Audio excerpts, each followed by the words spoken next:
They called him Dike, not because he was born a king, but because he carried the heart of a warrior. For years, he protected Umuobi village. He fought off danger, settled quarrels, and offered help even when no one asked. So when the old king died, Dike believed it was finally his time. Time to be crowned, time to lead. But in Umuobi, the throne was not just a seat. It was blood. It was history. It was a promise made to the ancestors. Only a descendant of the former king could sit there. Dike knew this. But ambition is a fire. It melts reason. It blinds even good men. He went from compound to compound, begging elders, persuading chiefs, pleading to be considered. He told himself he was doing it for the people, but deep in his heart, he wanted the crown for himself. Then came Mood, a man with a slippery tongue and fast money. Where Dike came with honor, Mood came with wine, cash, and loud promises. He didn't care about the ancestors. He didn't care about the bloodline.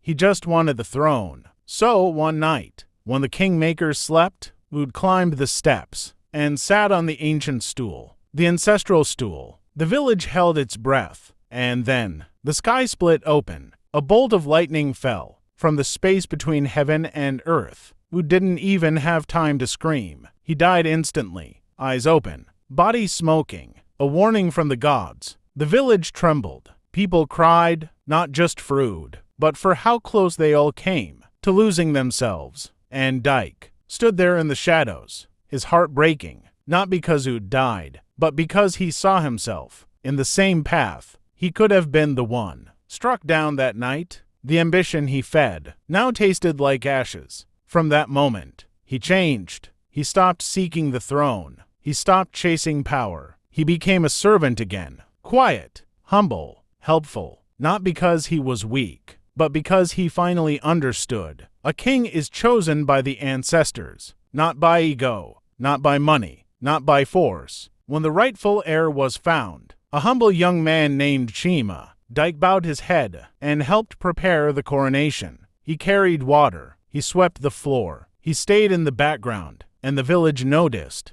In the end, Dike never wore a crown, but he earned something far greater: respect, love, and peace. Children now point at him and say, "That is Dike. He protects us. He serves us. He is a true leader, not a king by title, but a king in spirit."